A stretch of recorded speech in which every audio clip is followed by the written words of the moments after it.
मैं चाहूँगा जो लोग जुड़े हुए हैं वो आज कमेंट में लिखें कि हम किस विषय बात करने वाले हैं आज। और हमने संकेत भी दिया, कल एक बड़ा घटनाक्रम हुआ, पूरे देश में चर्चा है।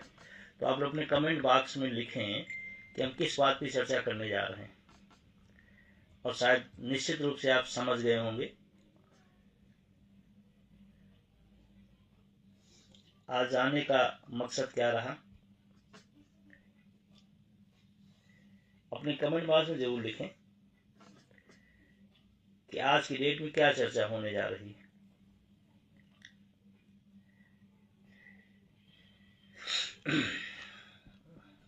आर्यन वेद जी बहुत ही सक्रिय साथी। चलिए शुरू करते हैं।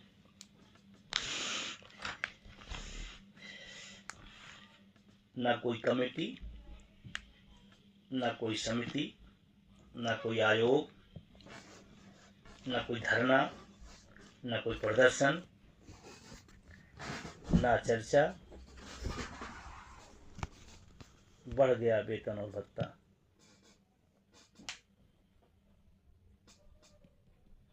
सुना किसी सांसद ने वेतन की धरना दिया हो?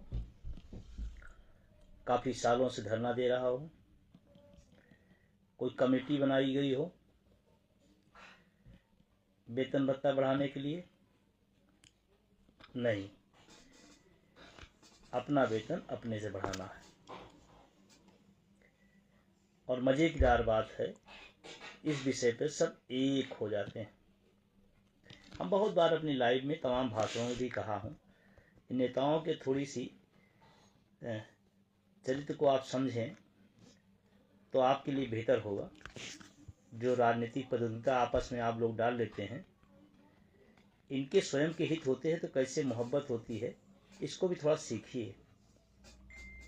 और खासकर जो पेंशन के आंदोलन को लड़ रहे हैं लोग, उसको जरूर समझें, इन नेताओं के चरित्र को। संसद के अंदर, टीवी चैनलों पर, सभाओं में वो तीखा तीखा तीखा प्रहार, ऐसे लगता है कि बस सब बिल्कुल मिल जाए तो एक दूसरे को खा जाएंगे। लेकिन कल जो संसद में हुआ उसको गौर से देखिएगा, और इस देश के आम जनता, उनके लिए एक मैसेज है कल की बात, कि अपने जब हित आए तो चीखना, चिल्लाना, कटुता, सारा कुछ एक किनारे, अपना हित एक किनारे। और कल सदन में वही हुआ। प्रधानमंत्री जी बैठे थे, राष्ट्र की बड़ी चिंता करते हैं, राष्ट्र हित में ही दिन रात लगे हुए हैं। लेकिन जब कल सदन में राष्ट्र हित हो रहा था तो वो भी कुछ नहीं बोले।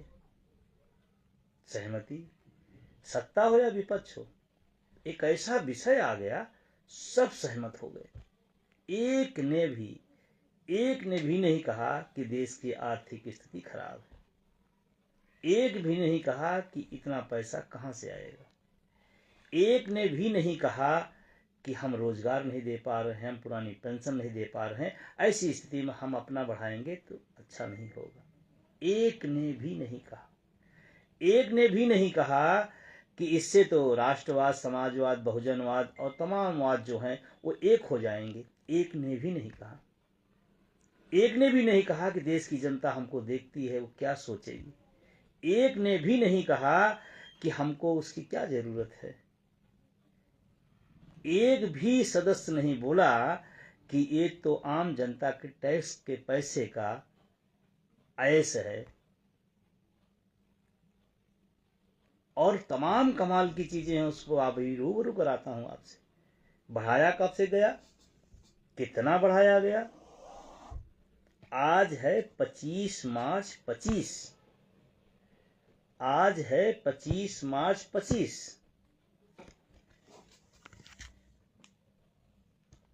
और ये जो बढ़ोतरी हुई है वेतन, भत्ता, पेंशन, सुविधाओं में, ये लागू कब से होगी? अप्रैल 23 से। अप्रैल 23, चल रहा है 25। और कर्मचारियों के कोरोना काल के डीए के लिए 18 महीने के लिए पैसे नहीं है। और अपना आज से नहीं, 2 साल पीछे से। कमाल देखिए। और एक व्यक्ति ने ही कुछ बोला, चूं से पू नहीं हुआ। और मैं मानता हूं कि कुछ सांसद होंगे जिनकी बहुत अच्छी स्थिति नहीं होगी, लेकिन 99% जो सदनों में बैठे लोग हैं वो करोड़पति और अरबपति। कल्पना करो आपके पास आज कमाओ आज खाओ कल का रास्ता नहीं है, लेकिन जिनके पास करोड़ों अरबों रुपए हैं वो वेतन भत्ते के प्रति कितना लालायित और कितना एकजुट हैं, कितनी एकता है उनमें। हमारा आज दो विषय ही था कि एक तो कैसे बढ़ा लिया गया और दूसरा इसका मैसेज आपको क्या समझना। और बढ़ाया भी कितना गया, 1% नहीं, 2% नहीं, 3% नहीं। सरकार जब कर्मचारियों को डीए देती है तो कितने परसेंट डीए देगी ये बताने के पहले बता देती है इसका भार कितना आया। एक भी चैनल ने दिखाया क्या भार? एक भी प्रिंट मीडिया में छपा क्या कि इतने का भार आ गया? एक ने भी नहीं छापा। जुगलबंदी देखिए इस देश की मीडिया की। अब मैं क्या कहूं। और अभी किसी और का बढ़ाया जाता तो पहले परसेंटेज, बाद में पहले भार बता दिया जाता। और अब 18-18 घंटे काम करने वाले देश के प्रधानमंत्री जी भी चुप रहे, बोल सकते थे। कई बड़े क्रिएटर्स इस डीपसीक ऐप से स्क्रिप्ट जनरेट करके उसी स्क्रिप्ट को इस एक टूल में स्क्रिप्ट टू एआई वीडियोस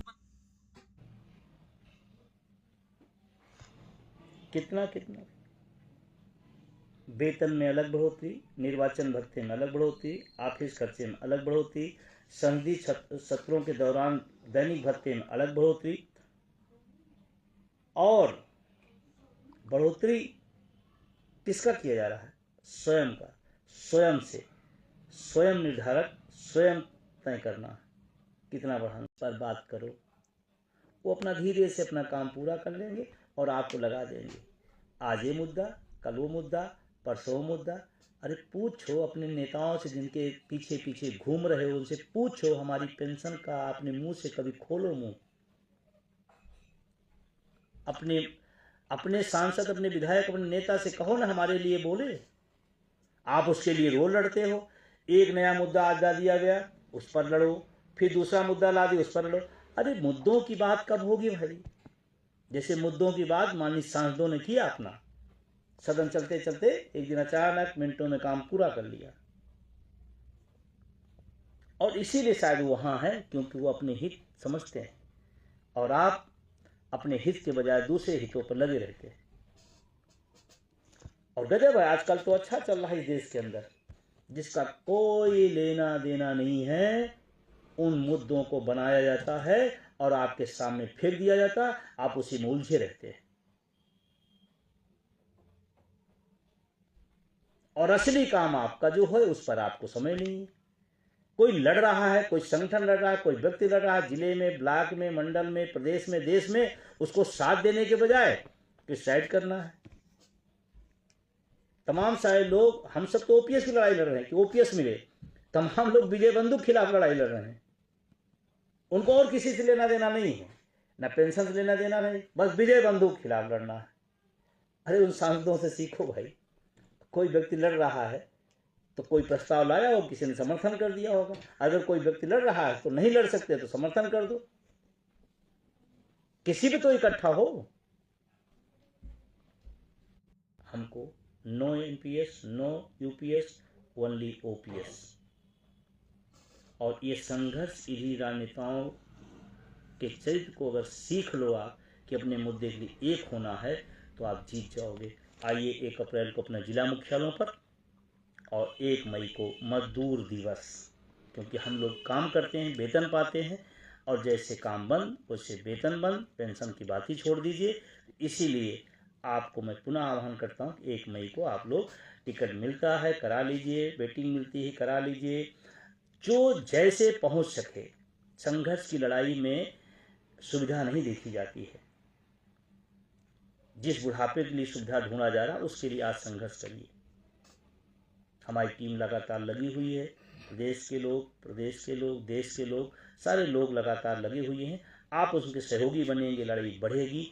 और आप ध्यान रखना है कि आप कदम दर कदम आप सफलता की तरफ बढ़ रहे हैं। बस सांसदों वाली एकता एक बार दिखा दीजिए, फिर चीज़ें हो जाएंगी। और जो लोग मेरी बात पर बहुत यकीन न करते हों तो सांसदों के आज वेतन भत्ते को खुद आप पढ़िएगा, निकालिएगा, पढ़िएगा, लिख सकिएगा लिखिएगा। मैं अपील भी करना चाहता हूँ इसी माध्यम से, आप अपने मुद्दों पर लिखिए। फालतू के रोज़ रेडीमेड जो मुद्दे बनाए तो उसको छोड़िए, आप अपने मुद्दे पर रोज़ कलम चलाइए। पदों की लालसा, गुटों की लालसा और महत्वाकांक्षा की लालसा छोड़कर पेंशन की लालसा में लगिए, वही आपके लिए शुभकर होगा, अच्छा होगा। आप सबने सुना, अच्छा लगा, शुभ रात्रि। लेकिन मैं पुनः निवेदन करूंगा कि आप इस फेसबुक को फॉलो करिए, अपने ग्रुपों पहुंचाइए, अधिक से अधिक लोगों तक बात पहुंच